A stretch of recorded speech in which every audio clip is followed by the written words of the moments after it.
¿Cómo están, chicos? Buen día.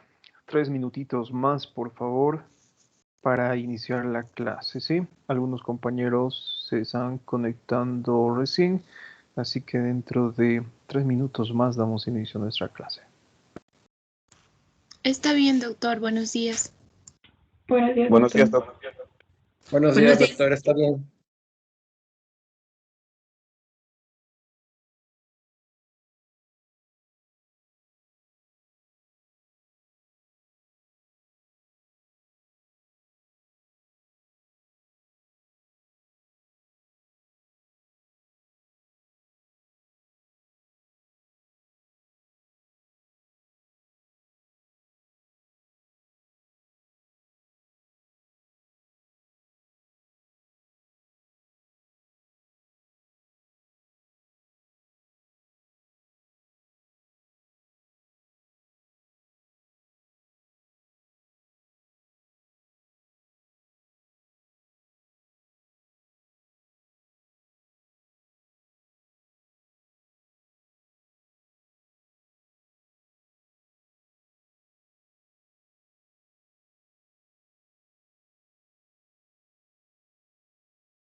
Listo, chicos, ahora sí, ¿cómo están? Buen día. Bueno, para empezar, por favor, algunas recomendaciones, ¿sí? Primeramente, la puntualidad, por favor. Sean puntuales con el inicio de nuestras clases. Bueno, prácticamente desde hoy, que es nuestra primera clase, hasta fin de año, nos vamos a dar un tiempo aproximado de 5 minutos para que ingresen a la reunión programada.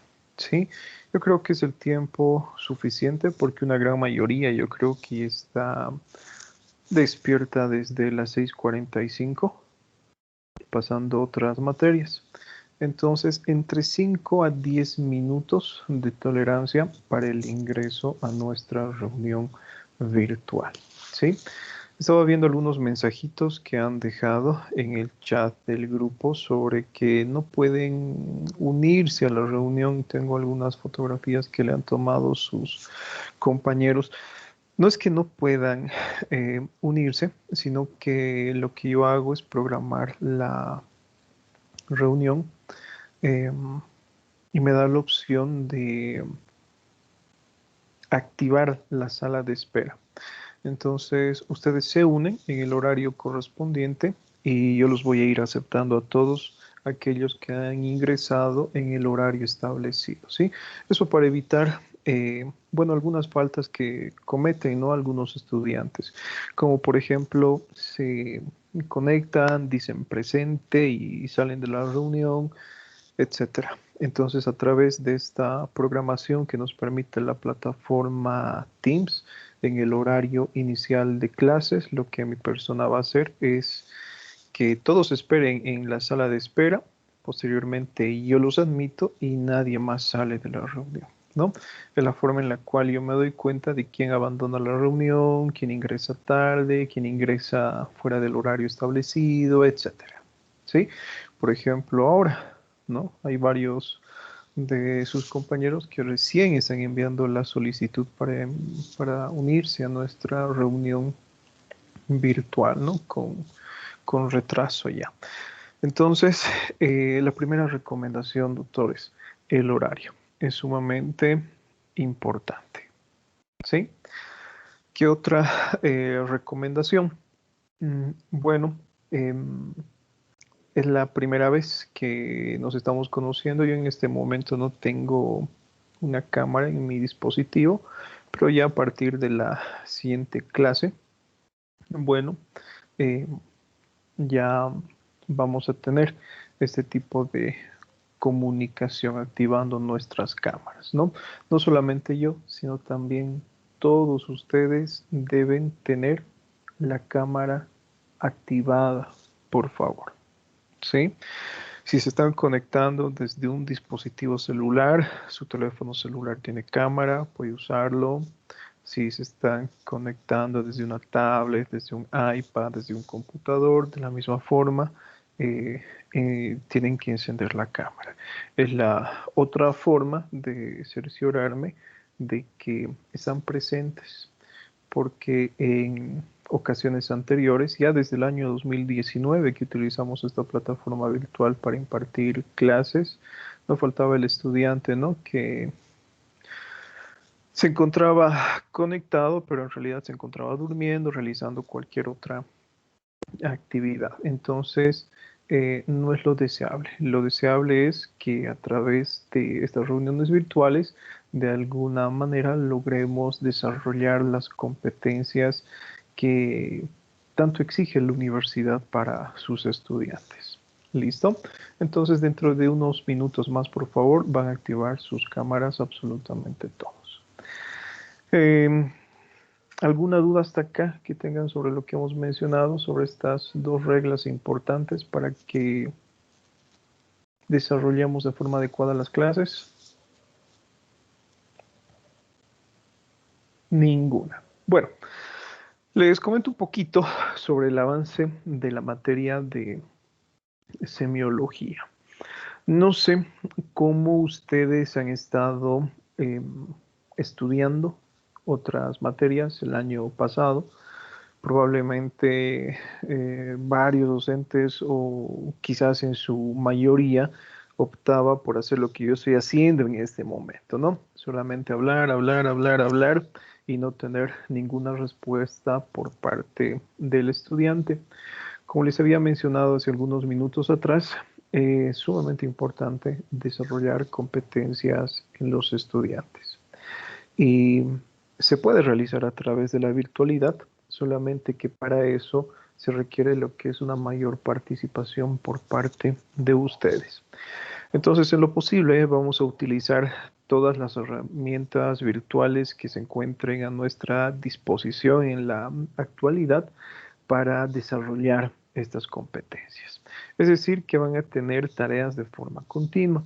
Probablemente este semestre sea un poquito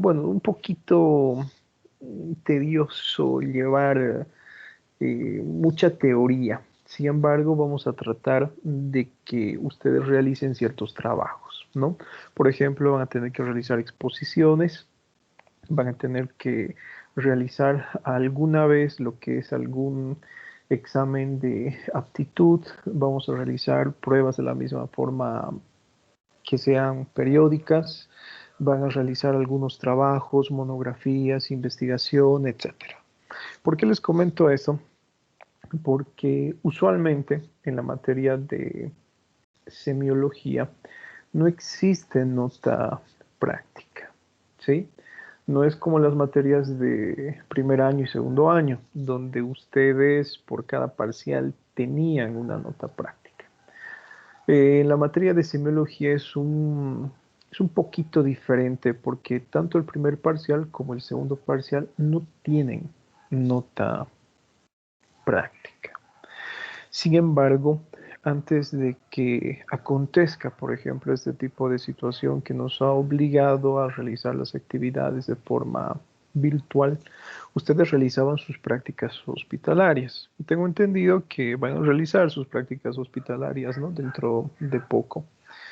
Entonces, eh, esas prácticas que ustedes realizaban en los hospitales tenían un puntaje, pero ese puntaje no se sumaba a cada parcial, solamente se sumaba al examen final. Me dejo entender de mejor manera. Nuestro primer parcial va a tener un puntaje de 100 puntos, el segundo parcial va a tener el mismo puntaje de 100 puntos y el examen final tendrá un puntaje de 80 puntos el teórico y 20 puntos el práctico, ¿sí? Sin embargo, el año pasado yo hablé justamente con sus coordinadoras de la carrera de medicina para que nos permitan y tengamos la posibilidad de que cada parcial tenga su nota práctica, ¿no? Por los trabajos que ustedes realizan, porque van a realizar videos, documentos, investigaciones, exposiciones, exámenes periódicos. Entonces, voy a esperar la respuesta de las doctoras. Creo que no va a haber ningún problema porque el año pasado ya nos han permitido. ¿Sí? Algo importante sobre este último punto que acabo de mencionarles es que cada uno de ustedes, por ejemplo, va a realizar lo que es una exposición. ¿Listo? Pero en este apartado especialmente que son las exposiciones, vamos a hacer sumamente estrictos con el tiempo de presentación y con la fecha de presentación. ¿Sí? Si, bueno, Juanito tiene que realizar la exposición para el día miércoles, tiene que realizar la exposición para el día miércoles.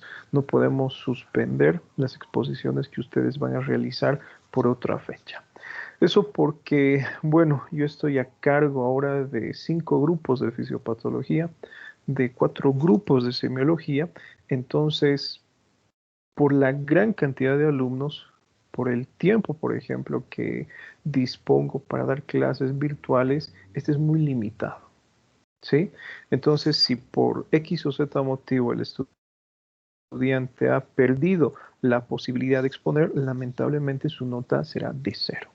Sobre ese punto no se preocupen porque no les voy a dar temas, exámenes de un día para el otro. Generalmente lo que yo hago es enviar una tarea el fin de semana, un sábado, supongamos, y tienen una semana para realizar ese trabajo, ¿no? Cualquiera, el que sea. Así que tomen en cuenta eso, por favor. ¿Alguna pregunta hasta acá sobre esto que hemos hablado?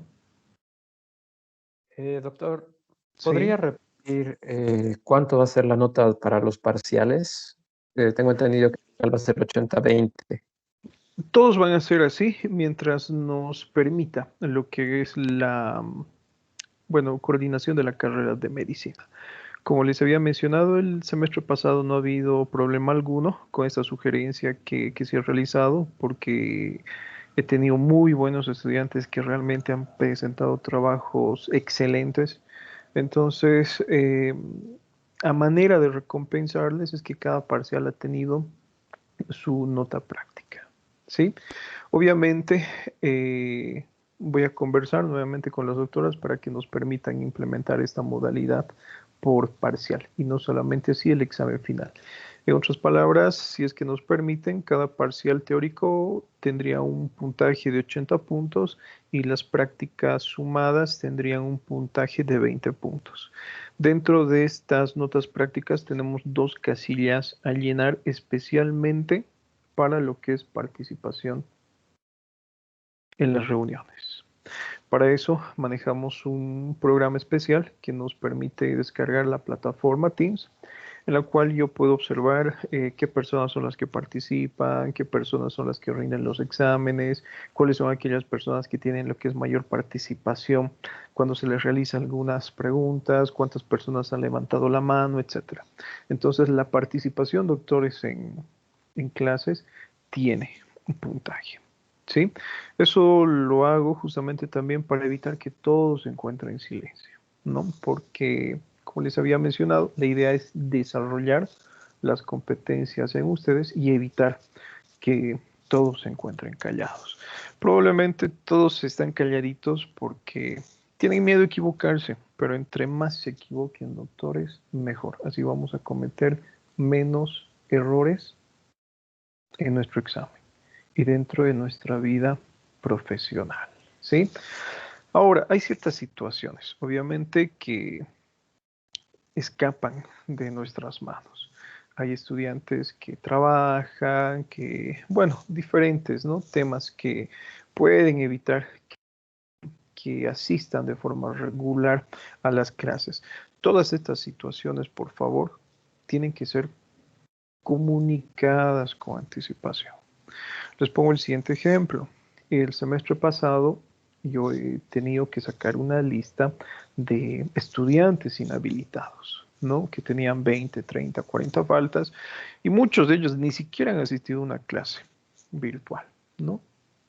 Podían hacerlo desde cualquier lugar del mundo, con la excusa de que ellos trabajaban, de que no podían conectarse en horarios de trabajo. Pero este tipo de situaciones, doctores, tienen que ser comunicadas al inicio del semestre y no así al final, ¿sí?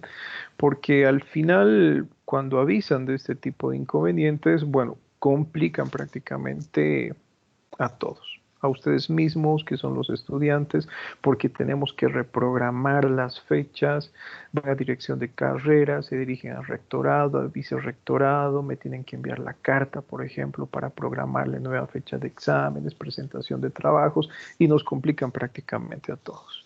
Entonces, aquellas personas que trabajan, por ejemplo, o que van a tener algún problema que les impida posteriormente asistir a las clases virtuales de manera regular, tienen que avisar con anticipación.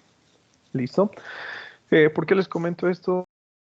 Hemos tenido la mala experiencia de que estudiantes se pronuncian al final del semestre y lamentablemente, doctores, por cuestiones de tiempo, mi respuesta a sus coordinadoras, a rectorado, a vicerrectorado es la misma. Yo les digo, yo no puedo hacer nada porque ya hemos programado las clases. Lamentablemente el estudiante tiene que repetir la materia y le queda la opción de instancia.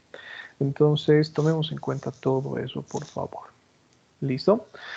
En este momento, bueno, voy a escribir. ¿Ese qué grupo es? Perdón, ¿el grupo A? Sí, doctor, Sí, es el doctor. grupo A. Listo, gracias. Bueno, les voy a escribir sobre los libros que, que vamos a llevar en la materia de semiología. ¿Sí? Son libros, no es solamente uno, porque tenemos que realizar lo que es un estudio complementario, ¿no? Si hay algo que lamentablemente ha llevado a que el estudiante se malacostumbre, es el uso de textos, el uso de guías que son de autoría de sus docentes de primer, de segundo año, y no así libros oficiales, ¿no? Uno que otro docente utilizará lo que es un libro oficial. Bueno, por la situación actual también que estamos atravesando, probablemente muchos tengan la queja de por qué nos está pidiendo libros si basta con uno. Lamentablemente no es así.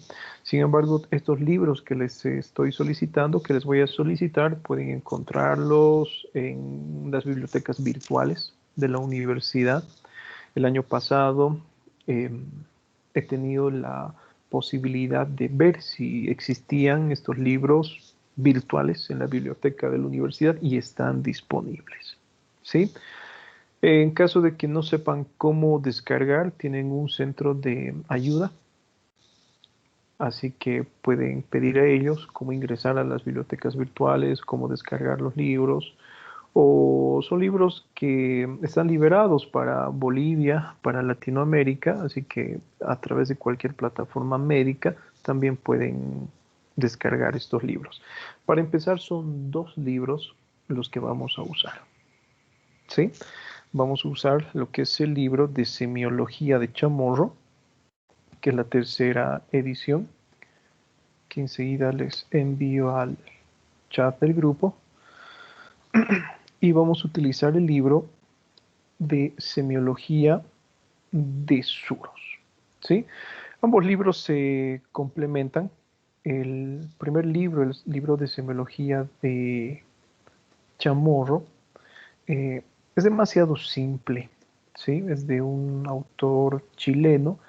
Y como bien ustedes saben, literatura latinoamericana no es la ideal.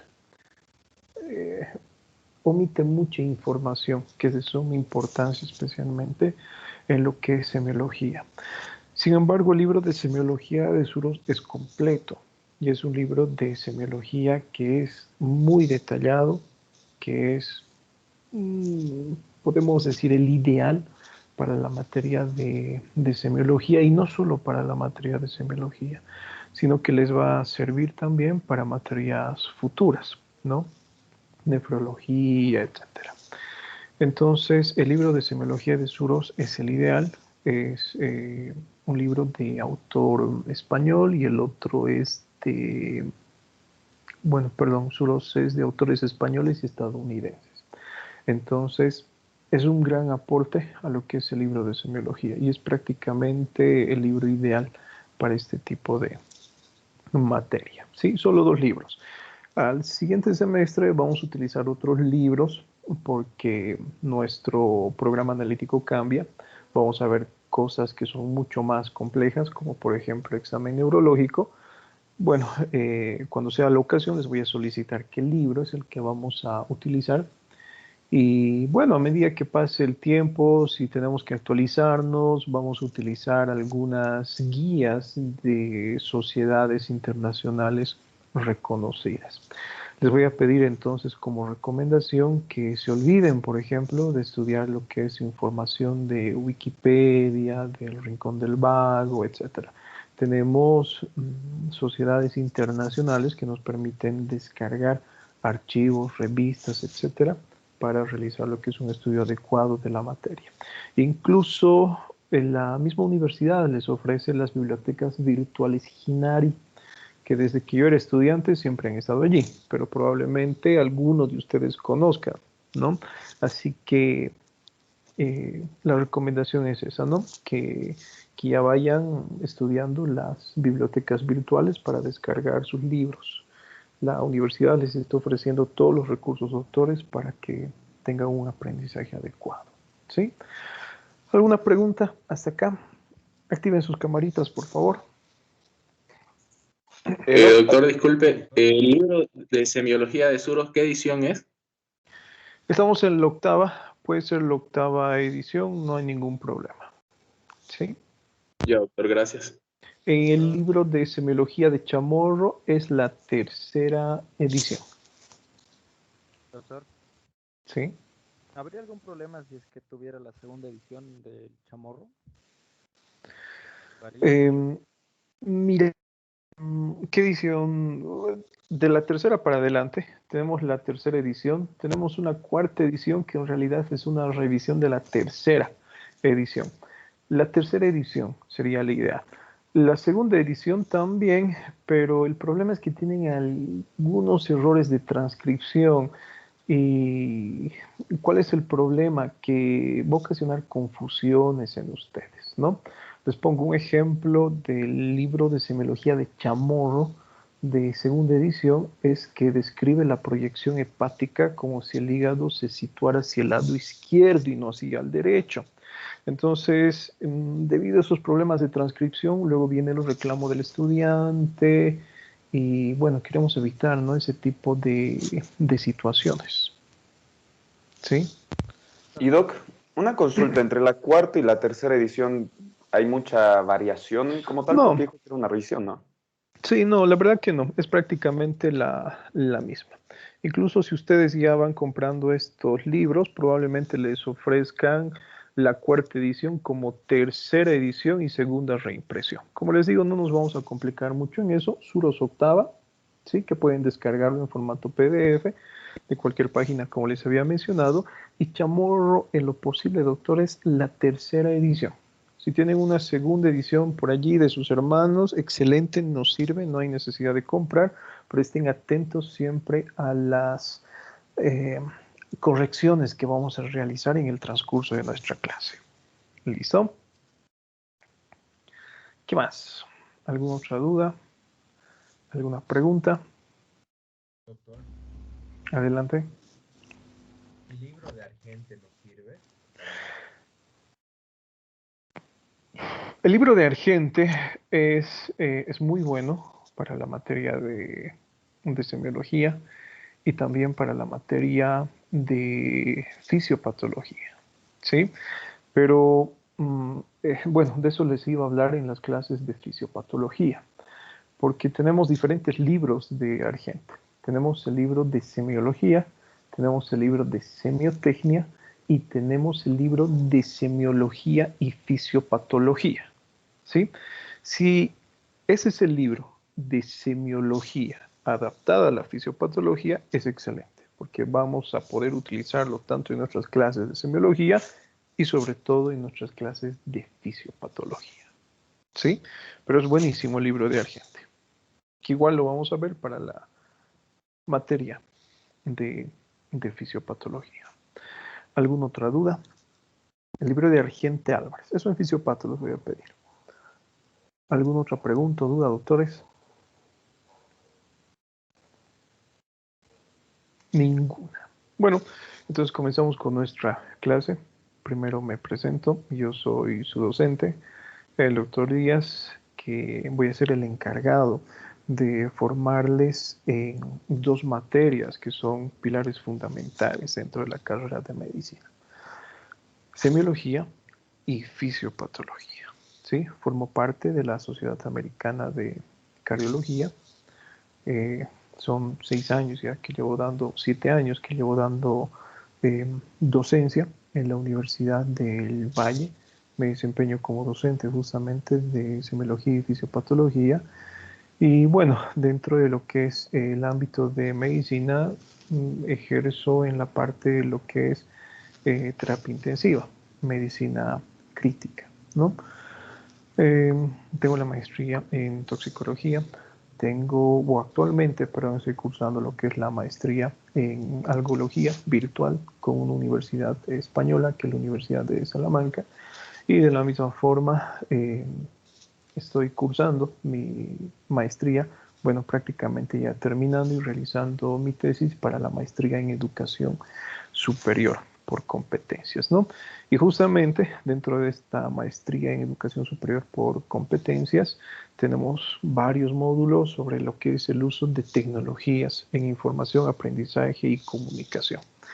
Entonces, creo personalmente que estoy preparado dentro de lo que es la formación docente para formar y desarrollar competencias en ustedes, ¿no?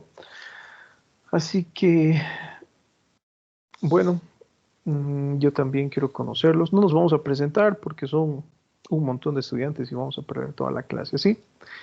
Pero vamos a empezar con el desarrollo de nuestra clase, ¿sí? Primeramente haciéndolo tal vez a manera de conversatorio y posteriormente realizando lo que son las presentaciones de cada uno de los temas. ¿Listo? Bueno, como les estaba mencionando, este semestre ustedes van a ver 3 materias que son pilares fundamentales en la formación como médicos: semiología, fisiopatología y farmacología.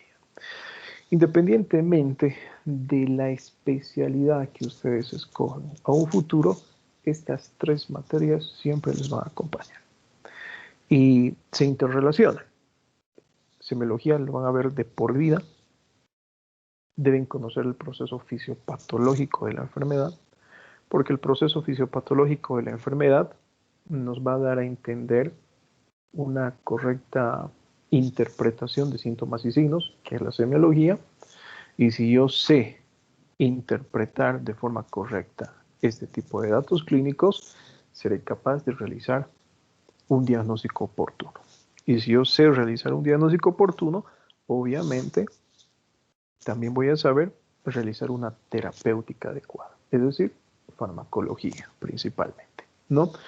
Entonces son 3 materias a las cuales ustedes tienen que prestarle la mayor atención este semestre y el próximo, ¿sí?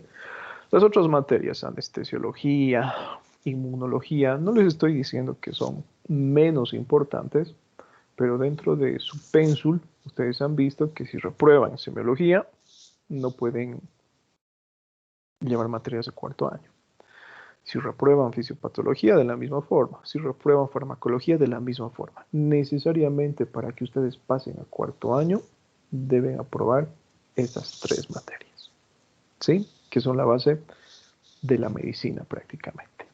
¿Listo? Entonces, a ver, ya les he mencionado, recuerden que la participación cuenta. Levanten la manito con cada pregunta que hacemos. No importa si se equivocan, recuerden que estamos acá para equivocarnos. Entre más nos equivoquemos, mejor. Así vamos a cometer menos errores en nuestro examen y también en la práctica clínica. ¿Listo? ¿Qué entienden, doctores, ustedes por síntoma? ¿Qué será un síntoma? Es algo Una, subjetivo que siente el paciente. Es algo que Subjetivo que podemos presenciar en el paciente o que nos hace saber. listo, está bien. Les voy a pedir, por favor, que levanten la manito. Sí, es importante que levanten la manito. ¿Sí? Es una manifestación subjetiva.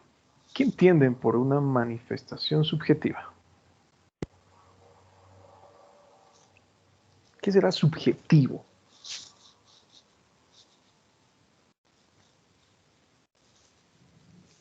Nada. Están con sueño todavía, doctor. Una manifestación en sí que se siente como tal, pero no se puede ver. Exacto, lo que dice su compañera, ¿no? Es una manifestación que no se puede observar. Es una manifestación que relata al paciente.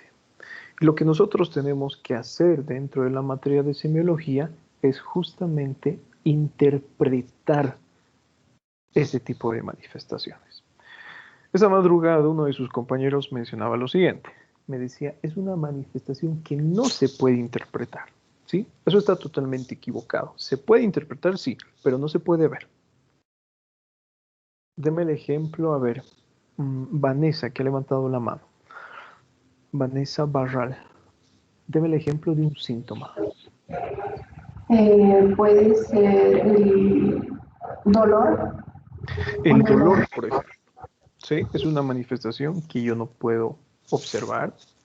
Yo no puedo medir de forma cuantitativa, aunque más adelante vamos a estudiar que existen tablas que nos van a permitir estudiar la intensidad del dolor, y es una manifestación demasiado subjetiva, varía de paciente a paciente.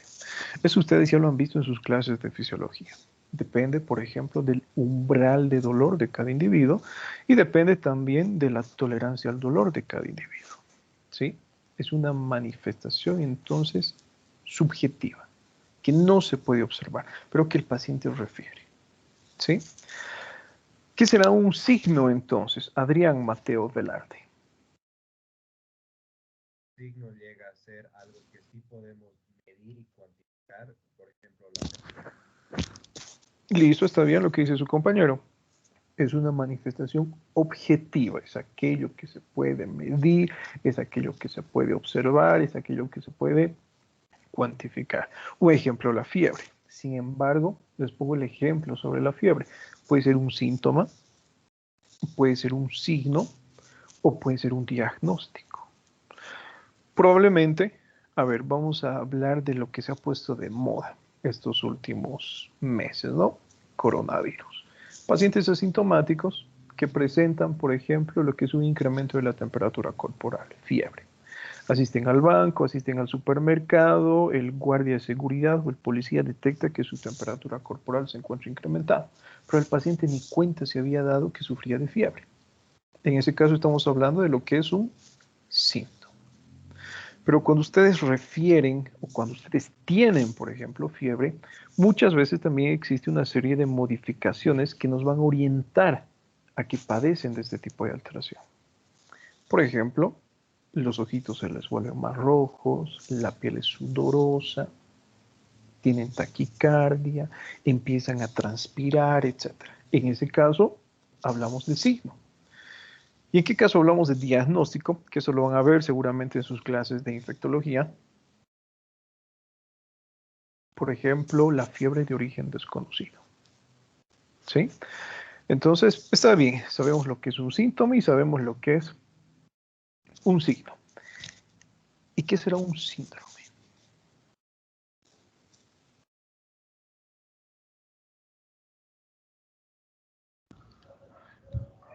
Doc, ¿un síndrome no es el conjunto de signos y síntomas? Un conjunto de síntomas y signos. A ver, ¿qué nos dice Mario? Mario habló, ¿verdad? ¿Qué nos dice Cristian Daniel? Ah, no, yo hablé, Cristian. Cristian, adelante Yo, entonces, Mario. yo, Mario, doctor, también considero que es un conjunto de signos y síntomas que son propios de una enfermedad. Listo, está bien. Podemos decir que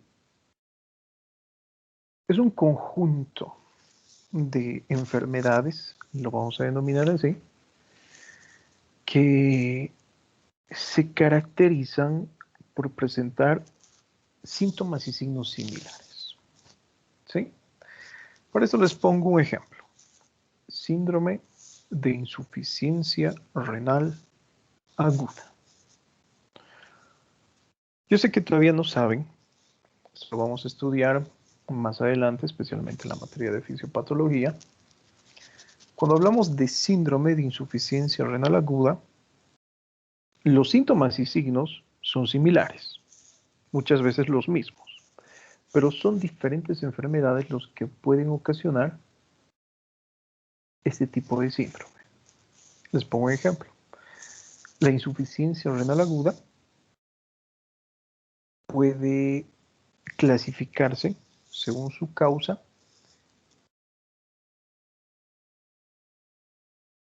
en 3 grupos. La insuficiencia renal aguda prerrenal, la intrarrenal y la posrenal. Cuando hablamos de prerrenal, depresión de volumen. Cualquier tipo de patología que sea capaz de producir depresión de volumen. Un ejemplo, un paciente quemado, una deshidratación severa, un síndrome compartimental y un shock hipovolémico. Si ustedes se dan cuenta, son enfermedades diferentes que tienen un proceso fisiopatológico totalmente diferente. Estamos hablando de deshidratación por una diarrea masiva, por ejemplo. Estamos hablando de un paciente quemado que ha sufrido algún tipo de lesión en su estructura corporal que está haciendo que pierda líquidos. Y estamos hablando de un shock hipovolémico. El paciente, por ejemplo, ha sufrido algún tipo de accidente. Y ese accidente está ocasionando que el paciente pierda sangre. Si ustedes se dan cuenta, son enfermedades diferentes, con un proceso fisiopatológico totalmente diferente, pero que cursan con manifestaciones clínicas similares. Un paciente quemado, un paciente deshidratado, un paciente con shock hipovolémico presentarán, por ejemplo, lo que son datos como disminución de la presión arterial. Presentarán lo que es taquicardia. Estos pacientes presentarán, si hablamos y lo enfocamos a síndrome de insuficiencia renal aguda, presentarán, por ejemplo, lo que es una disminución de la filtración glomerular. Todos estos cursarán con lo que es oliguria, oligoanuria y anuria. ¿Sí? Fíjense, diferentes patologías que cursan con síntomas y signos similares. Pero a través de lo que es un estudio adecuado de la semiología, nosotros debemos ser capaces de interpretar estos datos clínicos de forma correcta para saber cuál es la causa. ¿Sí? Ponemos el ejemplo de la intrarrenal y de la posrenal. La intrarrenal, el ejemplo más característico, la necrosis tubular aguda, las glomerulonefritis, las pielonefritis, por ejemplo. Y cuando hablamos de la posrenal, procesos obstructivos, tumores, cálculos, etc.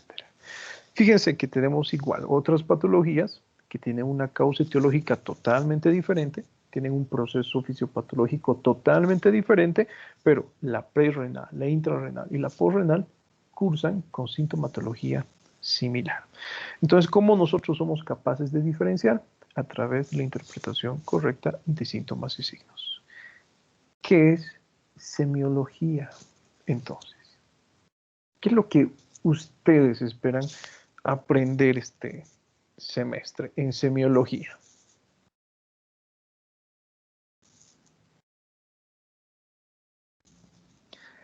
¿Qué es semiología? ¿Qué ¿No sería entienden ustedes el por estudio de semiología? los signos y síntomas? Porque logía es estudio de, y semios Listo. serían signos y síntomas, ¿no? Perdón. Listo, ¿no? Lo que menciona su compañero es el estudio y es la interpretación correcta de los síntomas y signos que presenta el paciente. Para esto, doctores, ustedes tienen que tener una gran cantidad de conocimientos, ¿sí?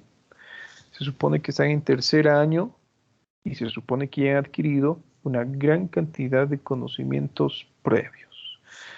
Todo lo que ustedes han visto en anatomía, en fisiología y en las demás materias, lo vamos a proyectar a lo que es la semiología. Eso es lo que vamos a aprender este semestre. Pero, antes de hablar de lo que es la interpretación correcta, que es lo que nos interesa, necesariamente debemos seguir una serie de pasos que nos permitan justamente realizar una interpretación adecuada. Y de eso trata nuestro primer tema. Antes de que yo interrogue a mi paciente, porque ese va a ser nuestro segundo tema, que está en relación con historia clínica, porque yo cómo consigo estos datos a través del interrogatorio. Pero antes de interrogar a mi paciente, lo que yo tengo que saber, primeramente, es cómo relacionarme con mi paciente. Y muchos de nosotros no sabemos relacionarnos con nuestro paciente. Este tema es importante dentro de semiología porque ustedes tienen que saber cómo abordar a un paciente. Porque depende de este primer tema el éxito que nosotros tengamos al construir nuestra historia clínica. Si yo no sé este tema, doctores, yo no voy a saber cómo construir una historia clínica de forma adecuada. Entonces, nuestro primer tema trata justamente de lo que es relación médico-paciente. Pregunta, ¿qué es un médico para ustedes? ¿O por qué están estudiando medicina para empezar? A ver, ¿qué nos dice Carla, María, José, Obando? Primeramente, ¿qué es un médico? Yo considero que es una persona con un bastante erudita en ese sentido, con mucho conocimiento, el cual sí o sí debe tener para poder em, afrontar em,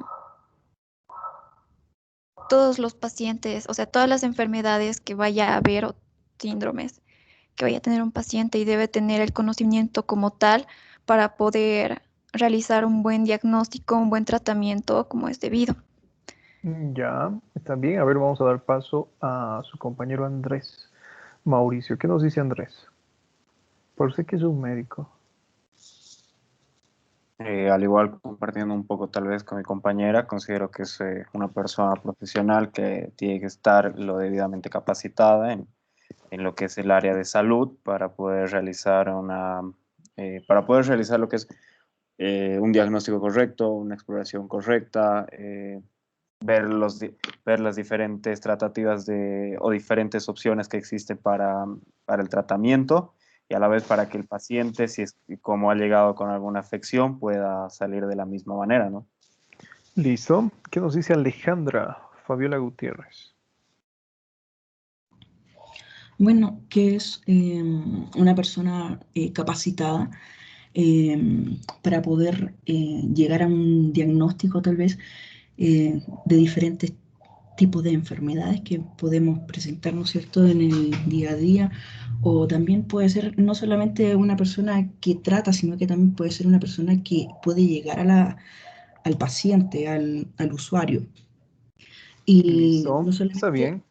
No se olviden activar sus cámaras, por favor, ¿sí? Andrea Jaramillo Reynolds, ¿qué es para usted un médico?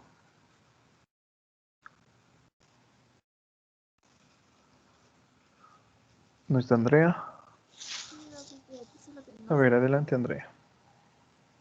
Para mí un médico es una persona que está, como dirían mis compañeros, que está dispuesto y capacitado a tratar la enfermedad y reconocer cualquier tipo de enfermedad que se le presente con cualquier tipo de paciente. Listo, está bien. Todo lo que ustedes han mencionado es lo correcto, ¿no? Han hecho referencia a muchas palabras claves, por ejemplo, profesional, capacitado, con una gran cantidad de conocimientos, que sepa sobre técnicas, sobre procedimientos, para que sea capaz de resolver un problema. ¿Sí? ¿Y qué será un enfermo entonces? ¿O qué será un paciente? Lo vamos a denominar así, paciente.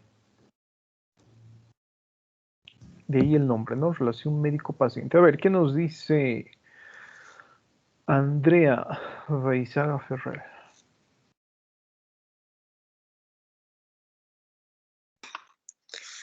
Un paciente es una persona que acude a un médico para solucionar, digamos, una enfermedad o una afección que pueda tener. Listo. ¿Qué nos dice Andrés Mauricio Parco? Bueno, en este caso el paciente tendría que ser una persona que llega con lo que sería tal vez una enfermedad, un desequilibrio de lo que es la homeostasis, que viene con la necesidad impérica de poder curar su afección, y a la vez de recibir cierto trato correcto del profesional. ¿Qué nos dice Brandon Adrián? Doc, ¿se me escucha? Ahora sí, te escuchamos. Paciente para mí sería una persona que tiene un malestar y acude al médico para poder mitigar o eliminar ese malestar. Listo. Bueno, lo que ustedes han mencionado, ¿no? Cuando hablamos de un médico, es lo que ustedes han mencionado, o sea, que el profesional en salud que es capaz de resolver los problemas de salud de una persona enferma, que es el paciente. Un paciente es aquella persona angustiada que acude a ese médico para que solucione ese tipo de problemas de salud, ¿no? Rescatando algunas palabras que ustedes han mencionado. Conocimiento. Gran cantidad de conocimiento. Alguna de sus compañeras había mencionado, ¿no? Erudito. Imagínense, es un problema con el cual yo me enfrento todos los años con los estudiantes de medicina. Bueno, muchos estudiantes son flojitos, no estudian, en varias ocasiones presentan quejas infundadas, que es culpa del docente, que el docente me odia, no sé. Ustedes saben mejor que yo, porque son estudiantes. Imagínense ese estudiante que no ha asistido a clases, que se enoja porque ha ingresado un tema de más, que se molesta porque de los 50 temas el examen ha ingresado solamente de 10 temas y los otros 40 no. Y seguramente ustedes alguna vez han escuchado y ustedes han cometido ese error de decir, nos ha hecho estudiar en vano. Nuestro docente nos ha dicho que estudiamos 30 temas para nuestro examen parcial y solamente he ingresado 2. Y los 28 restantes, ni una pregunta.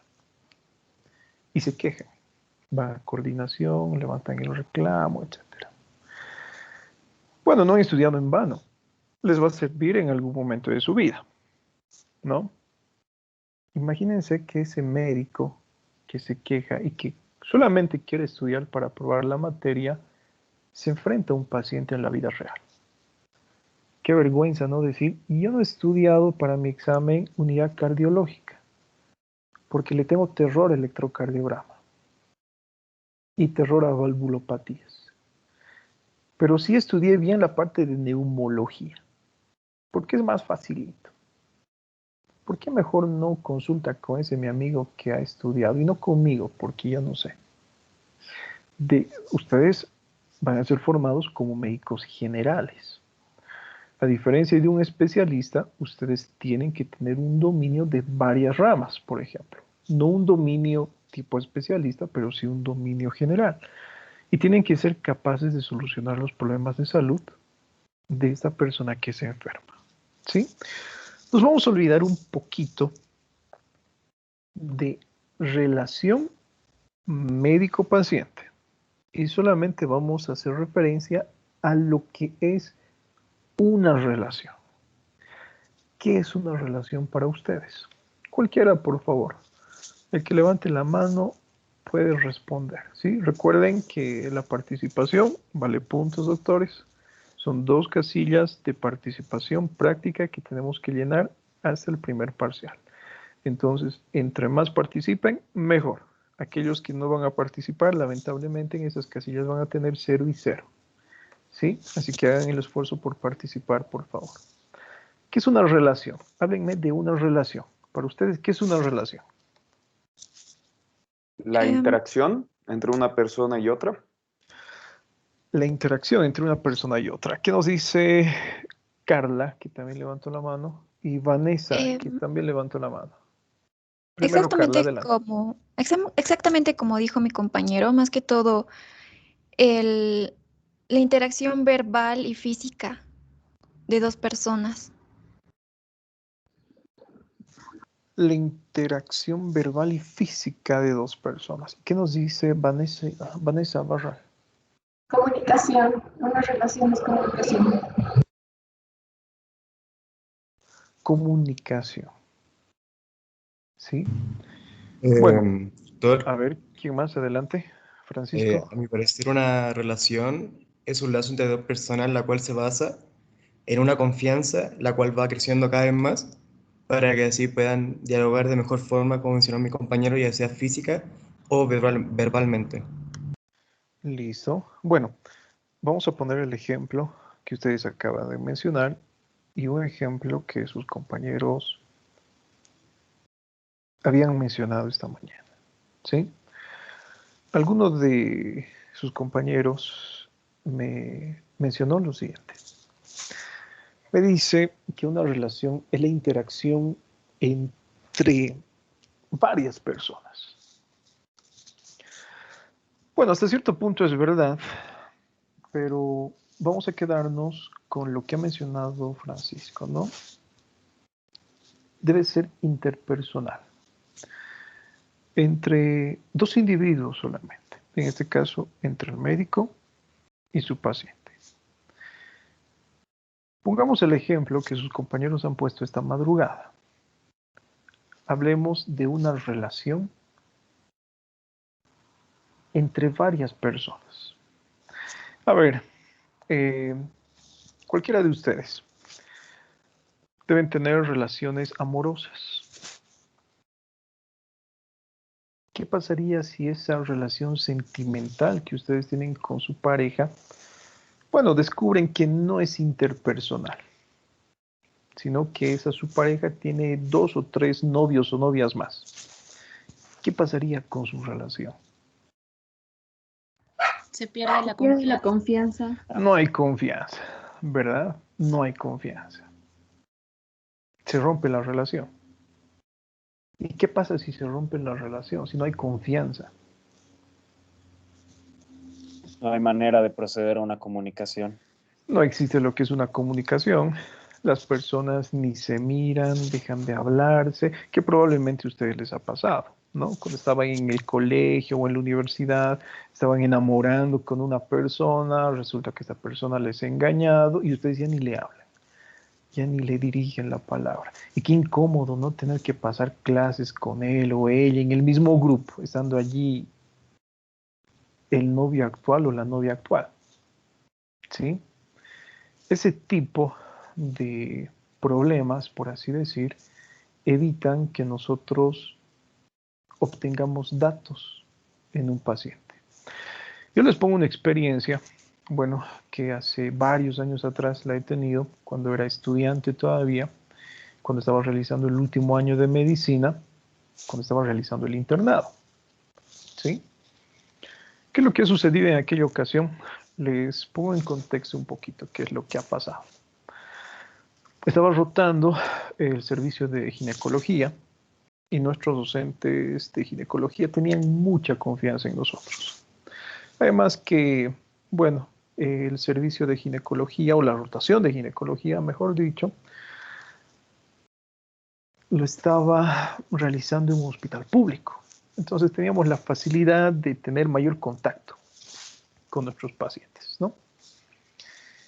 Y bueno, mis docentes o mis tutores esa noche desaparecieron. Se fueron porque tenían una fiesta, un amigo se estaba casando y nos dicen, ¿saben qué? Les dejo mi sello y ante cualquier situación nos llaman. Bueno, la noche tranquila, no pasó nada. Los doctores nos llamaban cada media hora preguntándonos si es que había una paciente de riesgo que necesitaba atención y todo. Bueno, nuestra respuesta era no, porque no había pacientes. Como a las 3, 4 de la mañana, llegó una paciente con sangrado transvaginal de 17 años de edad. Bueno, nosotros ya nos imaginábamos qué era, pensábamos que era un aborto, entonces llamamos a nuestros docentes, pero ya no nos contestaron, ¿sí? Así que ni modo, nos hemos tenido que hacer cargo de la paciente. Sin embargo, la paciente no acudió sola, acudió en compañía del papá y de la mamá. El grupo en el cual yo estaba y en el que hacía mis guardias eran de pura mujeres, ¿sí? Yo era el único varón de un grupo de 6 personas. Entonces, por no despertarles a mis compañeras, por evitar incomodarles o para que descansen, cuando nos llaman al servicio, yo me levanto y voy a atender a esta paciente. Y el papá totalmente intransigente, ¿sí? Yo le explico al papá que tenía que realizar un examen ginecológico, que es la colocación de un espéculo al canal vaginal para ver de dónde proviene el sangrado. Y el papá me dice, usted no va a hacer ese examen, no va a realizar ese examen en mi hija. Yo ya sé qué tiene, porque yo antes de asistir acá al hospital, he asistido a un centro de imagen donde le han realizado a mi hija una ecografía de sus riñones y de vías urinarias. A mí no me servía para nada, porque si nosotros comparamos a un paciente varón con una paciente mujer, bueno, en el varón no hay donde perderse. Sabemos de dónde sangra. En cambio, en una persona de sexo femenino es mucho más complejo por la anatomía propia, ¿no?, de su género. Tengo que realizar este examen. El papá no va a realizar. Bueno, ante la negativa y como tenía varias compañeras, las llamo a ellas y ellas le llevan al servicio de ecografía. Y donde evidencian que estaba embarazada en el servicio de ecografía le han realizado la especuloscopía, no en el consultorio, para evitar justamente esa, podríamos decir, el obstáculo que eran sus padres. Y bueno, ellas han podido observar a través de la especuloscopía que el sangrado provenía de el cuello uterino, o perdón, del orificio uterino, y que tenía unas pastillitas blancas alrededor del cérvix. ¿Sí? Bueno, yo hablo con mis compañeras, ya sabíamos cuál era el diagnóstico, y por historia clínica, que va a ser nuestro segundo tema, yo estoy obligado a realizar ciertas preguntas, que son muy incómodas. Es por eso que yo, antes de realizar lo que es la historia clínica, debo ganarme la confianza del paciente. Imagínense, ustedes no me están viendo, no me conocen. A partir de la siguiente clase les dije, nos vamos a conocer, nos vamos a ver los rostros, no tenemos confianza. Y yo les pregunto a ustedes, así, en nuestra primera clase, dígame, por favor, a ver, ¿a quién? A Adrián Mateo Velarde. Dígame si alguna vez ha tenido alguna enfermedad de transmisión sexual. Estamos acá reunidos 53 personas. ¿Sí? ¿Cómo me respondería Adrián Mateo? ¿Alguna vez ha tenido alguna enfermedad de transmisión sexual? No. ¿Cuántas parejas sexuales tiene? Ella no responde, su compañero, ¿no? Entonces, fíjense que el problema de que nosotros nos encontremos y realicemos este tipo de preguntas, donde existe una gran cantidad de individuos, condiciona una respuesta. Supongamos que la novia de Mateo está en este grupo, ¿no? Y yo le pregunto, ¿cuántas parejas sexuales tienes? Él puede tener 10, pero porque la novia está en este grupo va a decir una.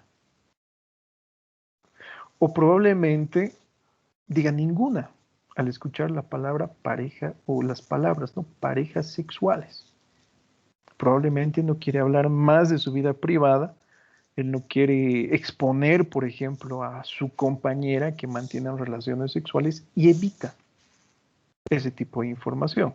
Entonces la respuesta está condicionada siempre por las personas que nos acompañan. Ponemos otro ejemplo. A ver, en este caso, Javier Rivera asiste a la consulta de un urólogo. Es una suposición, ¿sí? No se moleste. Resulta que asiste por presentar una lesión que sugiere una enfermedad de transmisión sexual. ¿Sí? Ese va a ser tu motivo de consulta. Tienes lesiones que sugieran una enfermedad de transmisión sexual. Por ejemplo, la presencia de verrugas genitales. Y asistes con la mamá o con el papá. El urólogo te va a preguntar cosas que probablemente tú no creías que te iba a preguntar. La primera pregunta que te va a hacer, inicio de vida sexual activa. Estás al lado de la mamá y del papá. ¿Cómo respondería Javier? Mira la cámara, Javier, lo está pensando, está dudando. Fíjense, con un ejercicio estamos dudando. ¿Qué sucederá en la vida real? ¿Sí? Otra pregunta que te va a hacer el urólogo va a ser la siguiente. ¿Contratas servicios sexuales? No. Fíjense cuál es la respuesta, ¿no? No, porque probablemente esté allí el papá o esté la mamá.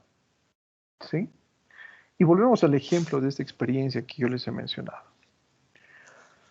Le preguntamos a la señorita, inicio de vida sexual activa, ni respondió, solamente movió la cabeza, hizo el gesto de no. Número de parejas sexuales. El papá se enojó. Me dice, mi hija le ha dicho que no ha iniciado relaciones sexuales. Y usted le está preguntando sobre el número de parejas sexuales. ¿Usas métodos anticonceptivos? Y el papá poco así me pega y me dice, mi hija ha dicho que no. Y punto.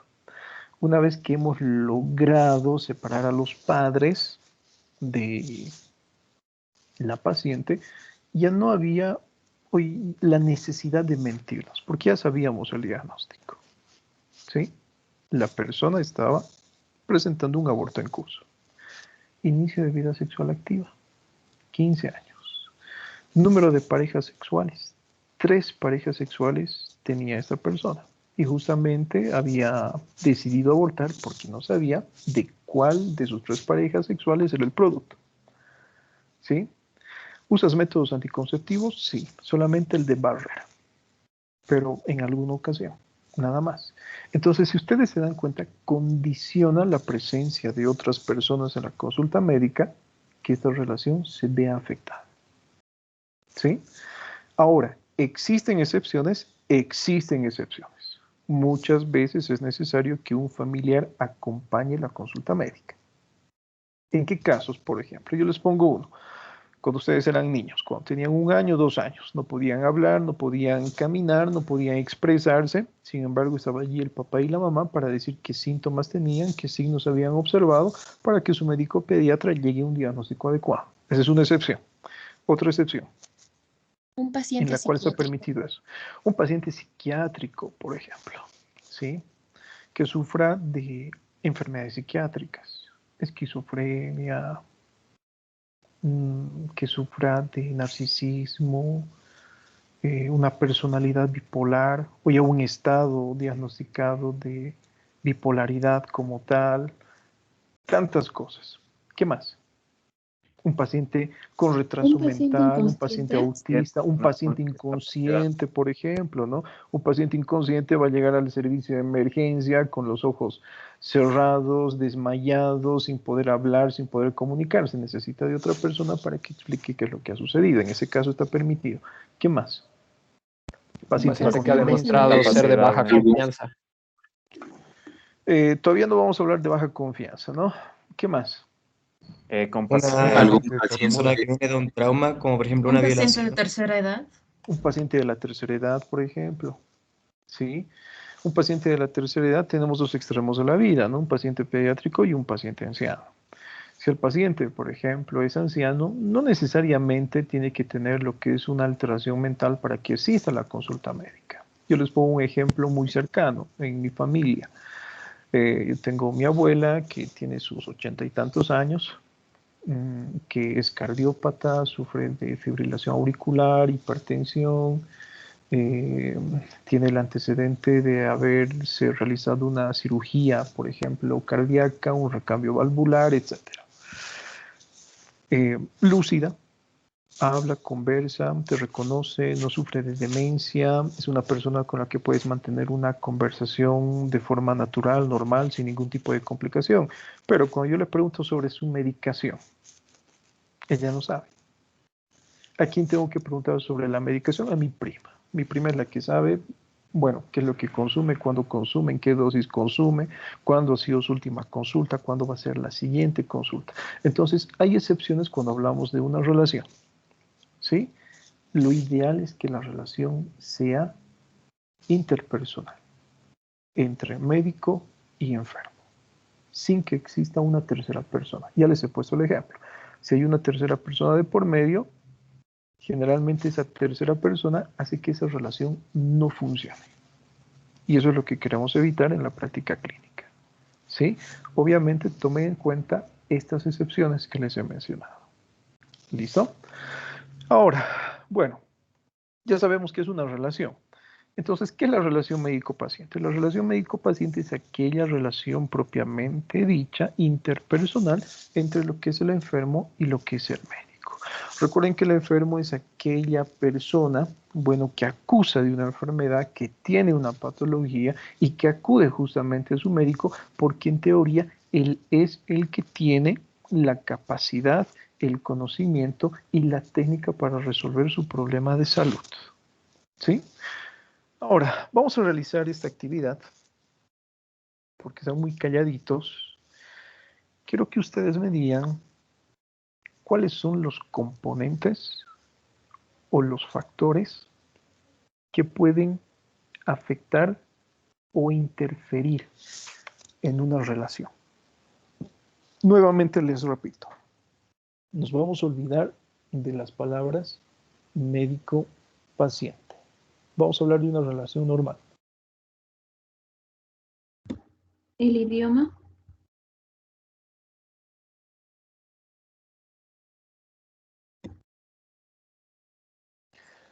El idioma, ¿cómo puede afectar el idioma?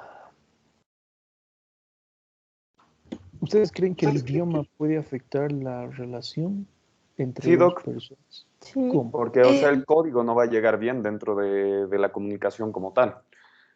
Porque si no entiendo lo que me quiere decir, o sea, hay otras formas de comunicar que podría ser por medio de los gestos, pero las preguntas directas no van a poder realizarse tan efectivamente como uno desearía. Listo, a ver qué nos dice Noelia, que también levantó la mano. Adelante. Un ejemplo claro sería, digamos, trabajando en un hospital en el área rural, que por decir nosotros no hablamos tan bien el idioma quechua y nuestro paciente sí, y él nos va a hablar en ese idioma, va a tratar de explicarnos sus síntomas, sus signos, todo, pero nosotros no vamos a lograr entender. Entonces el paciente no se va a sentir conforme con nuestro desempeño. Listo, a ver qué nos dice Adrián Mateo. Otro factor que puede entorpecer la relación entre dos personas es ser que una de ellas se muestre hostil hacia la otra. Ya, también puede ser. ¿Qué nos dice Vanessa, que también levantó la mano? Luego Tal vez Carla y luego Ricardo. el lugar en el que se va a establecer la relación, si va a ser en un lugar incómodo, la persona no va a poder desenvolverse de acuerdo a lo que se le requiere, ¿no? Ya, ¿qué nos dice Ricardo? También es posible que sea interferido porque la persona no tenga la suficiente confianza como para hablar con la otra y por eso incluso cuando pregunta algo muy puntual responde con algo diferente o incluso puede llegar a mentir. Ya, a ver Carla, María. El comportamiento de una de las personas, porque algunos son algo maleducados y duros. Por ejemplo, hay algunos médicos que tratan mal a las personas mayores porque no tienen suficiente paciencia. Listo. Bueno, vamos a hablar entonces del respeto. ¿Sí? Doctor, Como primer punto. Adelante, Jimena. no sale que levante la mano. Era recién. Yo considero que el ruido y también la interrupción, porque hay veces que, bueno, yo he ido a consultorio y a veces la enfermera entran sin golpear, entonces eso igual interrumpe la comunicación. Listo. Lo vamos a resumir toda esta última parte que ustedes han mencionado como respeto. ¿Sí?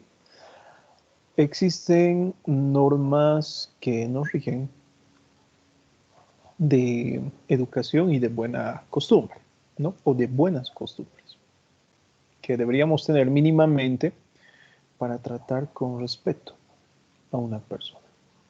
A ver, algo que es común en la práctica clínica y que ustedes van a observar con frecuencia, que está muy mal realizar, es lo siguiente. A ver, vamos a incomodar a alguien. ¿A quién incomodamos? Doctores, de sus compañeros o compañeras. A ver, Andrés,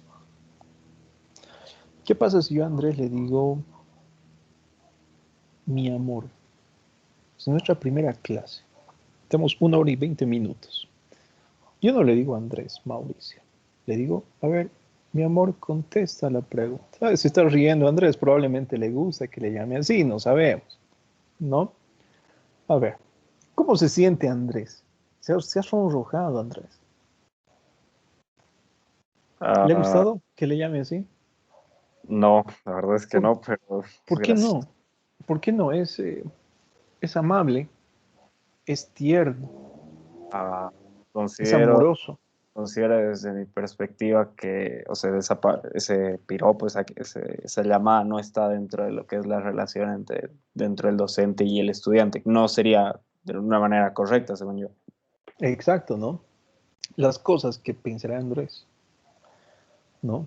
Me ha visto con la gorrita, le gusta mi pinta, no sé, probablemente tenga por allí alguna preferencia sexual el doctor que no quiero conocer, mejor la corto allí, punto, listo.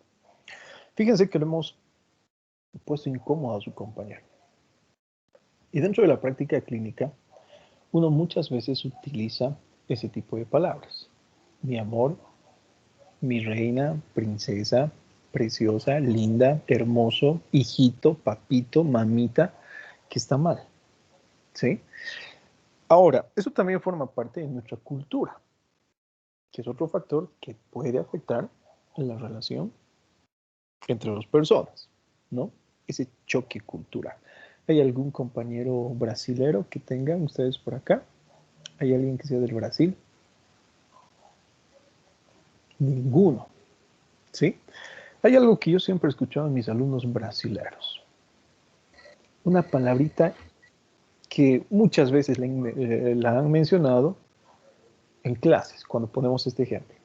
El boliviano tiene preconceito con el brasilero. ¿Por qué? Es que no nos gusta mucho, o al boliviano no le gusta mucho. Fíjense, él cómo habla, ¿no? El boliviano no gusta mucho de cómo hablamos nosotros. Somos alegres, nos gusta gritar, y probablemente han escuchado eso en sus compañeros brasileños, ¿no? Se encuentran a 1 metro de distancia, pero se están hablando gritando. Parte de su lengua, parte de su idioma, ¿sí? Parte de su cultura. Lo mismo, por ejemplo, sucede en nuestro medio. Tenemos una sociedad que es muy dividida, ¿no? Cambas, collas, cochalas, chapacos, etc. ¿Cómo habla el cochabambino? ¿Cómo pronuncia la R? Espérame un ratito, ¿sí? En vez que diga un ratito, un ratito. ¿Cómo pronuncia la R el paseño? Zatito, ¿sí? Z es mucho más pronunciada. Pueden afectar ese tipo de situaciones la relación entre dos individuos con total seguridad, ¿sí?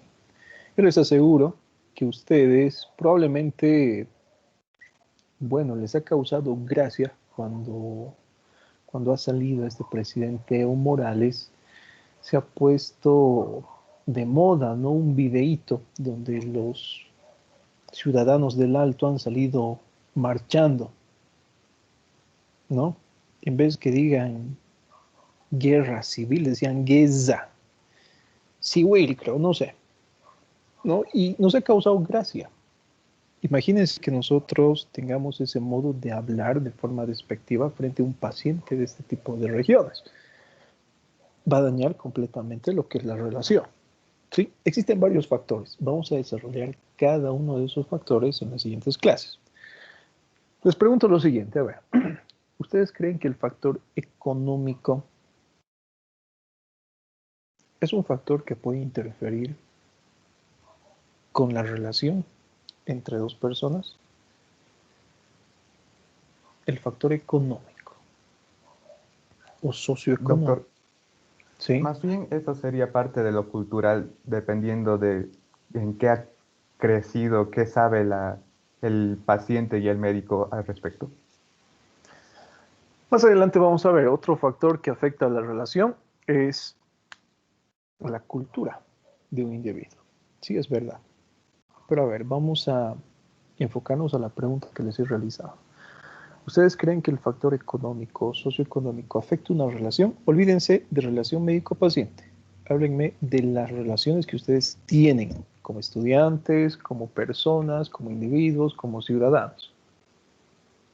Yo Yo creo creo que sí tiene mucha importancia, ya que, digamos, si un paciente es humilde y va a una clínica y pues el doctor se ve así que no es igual a los de su comunidad, pues yo creo que de alguna manera va a tener algo de miedo en decir o contarle alguno de sus síntomas o algo de lo que está pasando. Ya, está bien, pero estamos hablando de la relación que ustedes tienen como compañeros.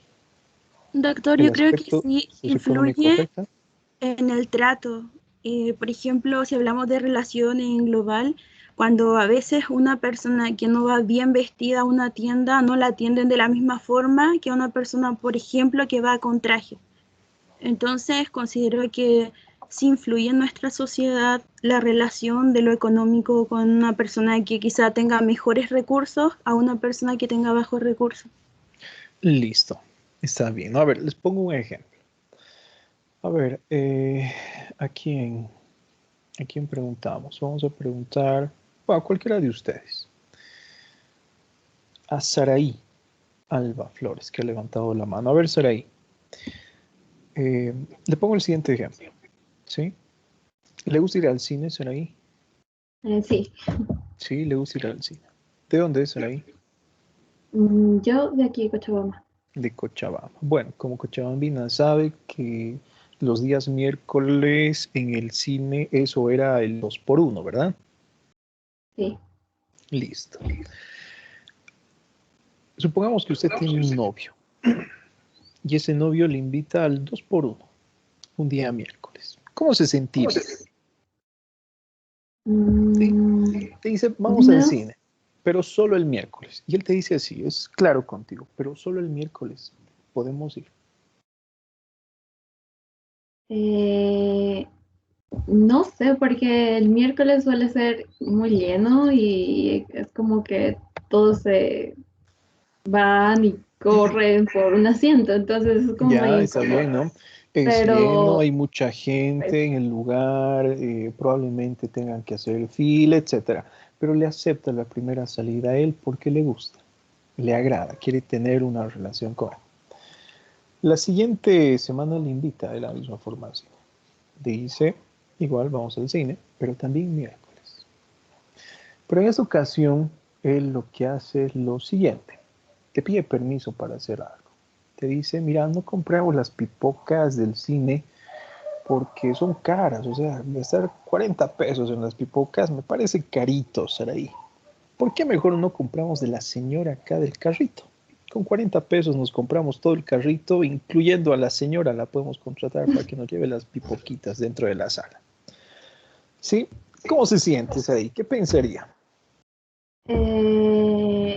no sé, de pronto me sentiría, o no sé, un poco incómoda, no por el hecho de que tengamos que comprar, sino por el hecho que tal vez sí él estará haciendo un esfuerzo para ir. Entonces yo le diría que tal vez podamos compartir el gasto y normal para... Ya, está bien. La siguiente semana le dice lo mismo. ¿Sabe qué? Vamos al cine, pero bueno, esta vez yo compro las... No, mejor hagamos lo siguiente. Tú compras tu entrada, yo compro mi entrada. Las pipocas las compramos de la señora que vende acá en el carrito afuera y metemos una Coca-Cola de 2 litros de contrabando en tu mochila. Como acabas de salir de la universidad, metemos la botella allí. ¿Sí? ¿Cómo se sentiría? A ver, otra vez. No sé, como que un poco de adrenalina y sí, yo creo La, que sí, sería la primera interesante. vez, la primera vez puede resultarles aceptable. La segunda vez también. Pero a medida que pase el tiempo y si este tipo de conducta es reiterativa, yo les aseguro que ya no les va a parecer nada agradable. ¿Sí? Aparece otra persona, otro compañero suyo que está interesado en salir con usted y le dice, ¿sabes qué? Vámonos al cine, yo voy a contratar toda la sala para nosotros dos porque solamente yo quiero que veamos la película nosotros dos, nadie más. Y bueno, nos vamos a ir a aquellas salas que tienen el servicio VIP y nuestros asientos van a ser aquellos que son tipo sofá. De entrada es 200 pesos por persona, o sea, una nada para mí. Sinceramente, a ver, ¿a quién prefiere? ¿Al que compra alimento de contrabando o a aquella persona que es capaz de darle ese gusto? Depende mucho de cómo sea la persona, Te gusta, es el gemelo pero del si los otro. dos me gustaron por igual, así, si fueran súper Sí, iguales. ¿a cuál escoge? Con los Ya, mismos fíjate, valores, todo igual. el silencio, ¿no?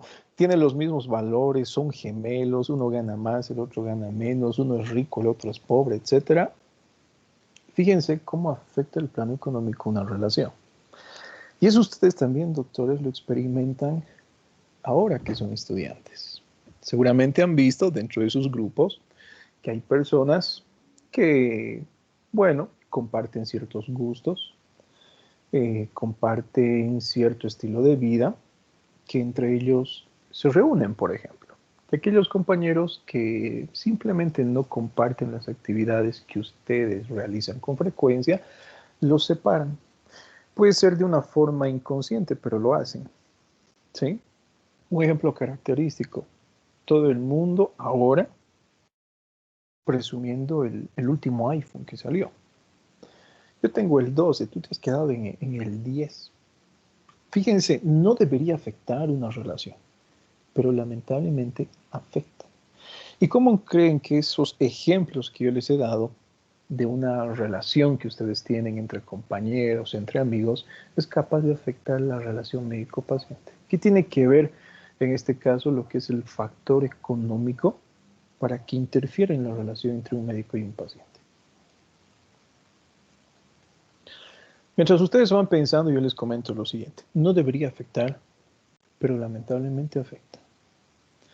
Y nosotros como médicos debemos tener empatía con este tipo de personas, ¿sí? Con este tipo de situaciones. Probablemente no todos van a tener nuestra misma, vamos a decir, suerte, privilegio de estudiar en una universidad privada. No todos van a tener, por ejemplo, el privilegio de encontrarse económicamente bien posicionado, ¿sí? Y como médicos debemos olvidarnos de esto. Cualquier paciente que asista a nuestra consulta, sin importar la condición económica que tenga, tiene que recibir el mismo trato, ¿sí? ¿Cómo creen que afecta la economía en la relación médico-paciente? Doc, o sea, por un lado, viéndolo, o sea, desde dos perspectivas, por un lado puede ser el mismo tratamiento el que varía, o sea, por el factor económico, y por otro lado, sin ser una condicional, siempre se habla de socioeconómico, o sea, un factor socioeconómico, porque socialmente hablando, pues, se podría ver que tienen menores, o sea, una menor cantidad de conocimiento. Insisto, no es una condicional, o sea, hay casos que se separan de esto, pero también eso puede afectar un poco la explicación que uno puede tratar de darle, aunque eso también depende, ¿no?, de qué tan buen médico uno termina siendo, ¿no?, para explicar a todo tipo de paciente. Bueno, está bien, ¿no? Como les había mencionado, lamentablemente afecta, no debería afectar. Desde el punto de vista, les pongo un ejemplo. Vamos a hablar de nuestra sociedad, ¿no? Haciendo referencia a lo que su compañero ha mencionado, ¿no? Socioeconómico. Hablamos de la provincia Cercado, la ciudad de Cochabamba. Tenemos el hospital de Los Ángeles. 2 cuadras hacia el este está la Caja Cordes, ¿sí? De este hospital, 2 cuadras hacia el sur está la Clínica Bolívar. Unas 5 cuadras un poco más hacia el sur oeste está la Clínica Cobija. Tenemos el Hospital Univalle, que estará a unas 5 o 10 cuadras, por ejemplo. Tenemos Aranjuez, tenemos Los Olivos, tenemos María de los Ángeles, tenemos el gastroenterológico. Al lado del gastro está el Viedma, al frente del Viedma está la Escuela Técnica de Salud, detrás del Viedma está el Germán Urquidi. Aquí va el ejemplo. En estos pocos kilómetros cuadrados tenemos como 20 hospitales en nuestra provincia, ¿sí? Y en otras provincias alejadas, Chapare, Sacaba, ¿no? Sacaba, Sipe, Quillacollo, Colcapira, no existe un hospital de tercer nivel. ¿Qué tiene que ver eso con la economía? Si una persona tiene los recursos económicos para asistir, por ejemplo, a lo que es un hospital de tercer nivel privado, lo hace porque tiene los recursos económicos. ¿Y qué diferencia existe entre este hospital privado de tercer nivel y una caja, un seguro de salud? Que lamentablemente la atención no es la misma. Ustedes asisten a un hospital privado, gastan sus 150, 200 bolivianos para la atención médica y el médico les va a atender con una sonrisa de oreja a oreja, ¿sí? Ustedes van a poder conversar con el médico media hora. Van a poder resolver todas sus dudas. Incluso al terminar su consulta en muchos hospitales, el servicio de atención al cliente les va a decir o les va a preguntar cómo ha sido la atención con ese médico. Se ocupa mucho de su personal. ¿sí? De ofrecer lo que es un servicio de calidad humana y no solamente profesional. Pero cuando asisten a las cajas, yo sé que ustedes, bueno, nunca han trabajado en estos lugares. ¿Cómo será?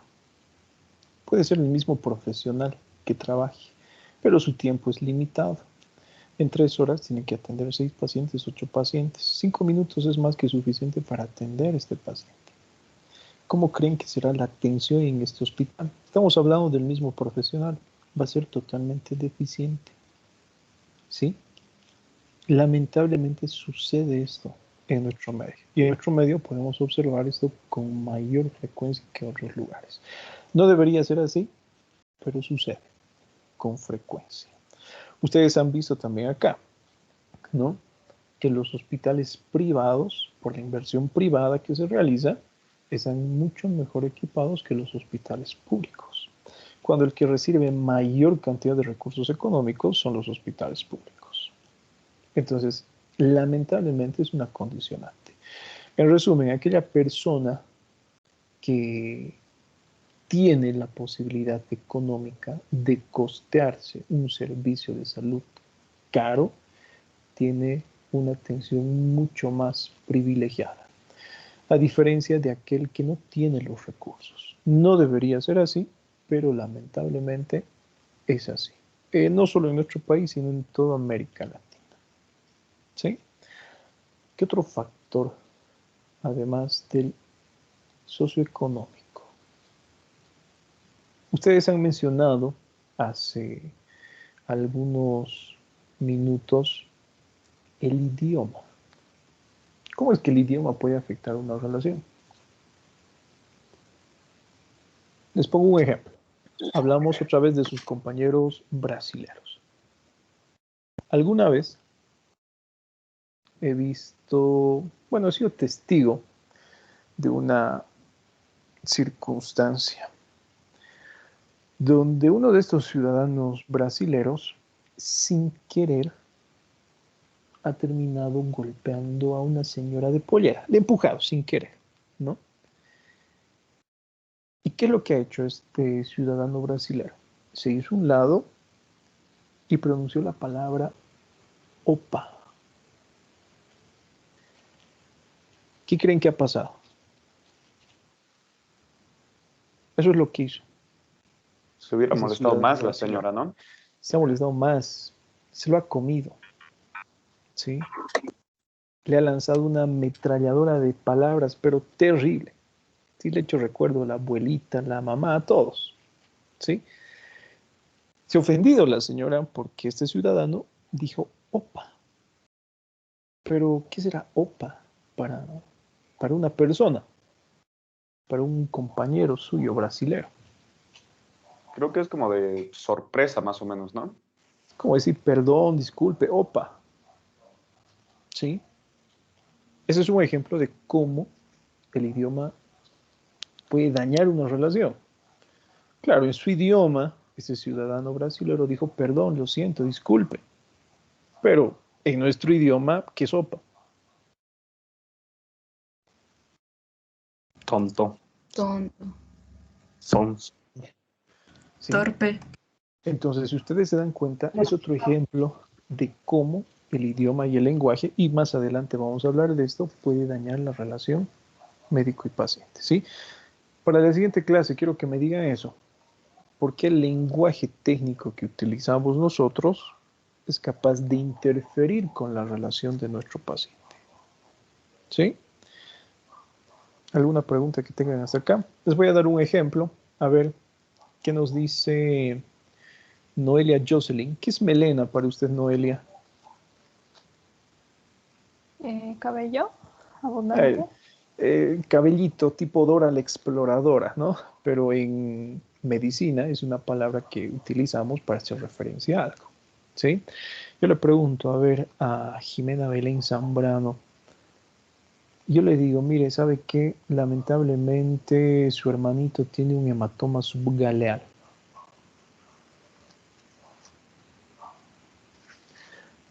Chao, en trance, no sabe qué es. Ella sabe que es algo grave, que probablemente muera su hermanito, pero estamos haciendo referencia a un chinchón. ¿sí? Que es el término médico para hablar de una colección de sangre a nivel del cuero cabelludo. Entonces quiero que me expliquen eso en la siguiente clase. ¿Cómo es que nuestro lenguaje técnico es capaz de afectar la relación médico-paciente?